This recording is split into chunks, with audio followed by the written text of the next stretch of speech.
When I tell people that I'm making cherry ketchup, a lot of times they're surprised. I think we get kind of locked into this idea of a tomato ketchup, but you can make fruit ketchups too. Ketchup just means a smooth sauce. And I love it because it's kind of that sweet and savory together that I like so much and that I feel like adds so much to multiple different kinds of meats. I start by destemming 5 pounds of cherries. I then wash off any residue from the sprays that have been put on it, and I pit it. I really like this pitting device, but you do have to pay attention because sometimes it will miss the pit, and so it's kind of important to go back through them. So now I'll take my pitted cherries and add them to a deep pot, along with 1 cup of apple cider vinegar, half of a cup of brown sugar, and 1 cup of honey.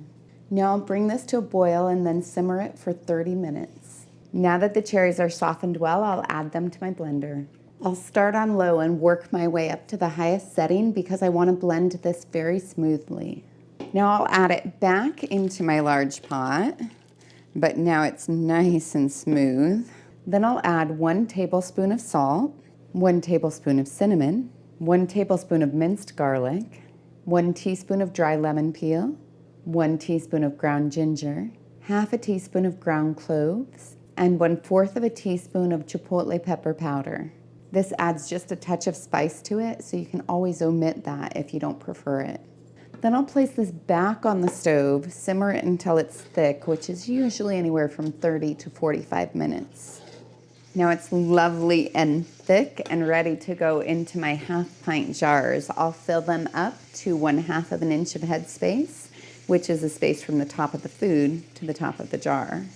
It's so dark, so pretty, and the smells coming off of it. I'll then use a clean, damp cloth to wipe off the rim of my jars so that they get a good seal. I'll then place my lids and rings on until they're fingertip tight. These are superb lids. They are made by an American company. I really like the quality of these lids. They have a super thick blue seal to them, which I really like. And then they're corrosion resistant. They've got like 5 coats of whatever it is that they put on them. But that's really important because I store mine in my root cellar. And so it's a little bit more humid down there. So I have to worry about rust a little bit more. So I have a link and a 20% off coupon code in the description below. Now I'll process these in my boiling water bath for 15 minutes if I'm at sea level. I'm at 1,200 feet, so I'll process them for 20.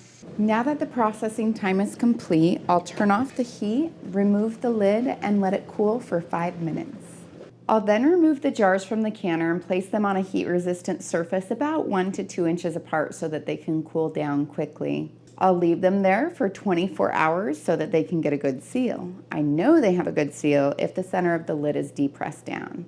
If it is, then I remove the ring, wash it with hot soapy water, and place it in a cool, dry, dark location like my pantry and use it in the next 1 to 3 years. If for some reason I have any that didn't seal, I place them in the refrigerator and use them right away. So the taste test, it's always a little harder when it's a condiment that you're eating straight. But I like it because I can taste all the different flavors without a distraction of whatever else I have. So you can definitely get like a, garlic kind of taste. And then the other flavors just kind of seep in. I went to Iceland with my husband this year and we tried their hot dogs, which oddly they're famous for. And they actually had this like amazing honey mustard sauce on it. They never served it with regular ketchup.